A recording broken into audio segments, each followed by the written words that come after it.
কোরবানির জন্তু হারিয়ে গেলে বা চুরি হয়ে গেলে আবার তা পাওয়া গেলে ধনী ব্যক্তির জন্য একটি কোরবানি দিলেই চলে। আর গরিব ব্যক্তির জন্য সে যদি আবার কোরবানির পশু ক্রয় করে হারিয়ে যাওয়ার পরে, তাহলে তার জন্য উভয়টা কোরবানি করতে হয়। এর কারণ কি? আসলে যে ব্যক্তি শরীয়তের দৃষ্টিতে কোরবানির নেশাবের মালিক, যাকে আমরা ধনী বলি, যদি শরীয়তের দৃষ্টিতে কোরবানির নেশাবের মালিক হয়, তাহলে তার জিম্মায় যে কোনো একটি জানোয়ার কোরবানি করা ওয়াজিব।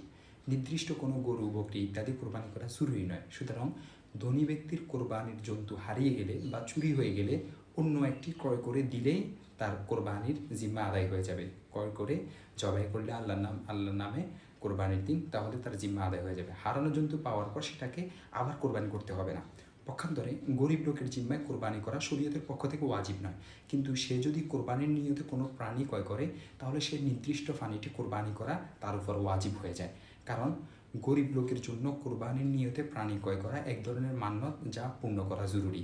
আর হারানো পশুটিকে কোরবানি করা যেহেতু পূর্ব থেকে তার উপর ওয়াজিব ছিল, তাই সেটিকে পাওয়ার পর সেটিও কোরবানি করতে হবে, অর্থাৎ উভয়টি কোরবানি করতে হবে।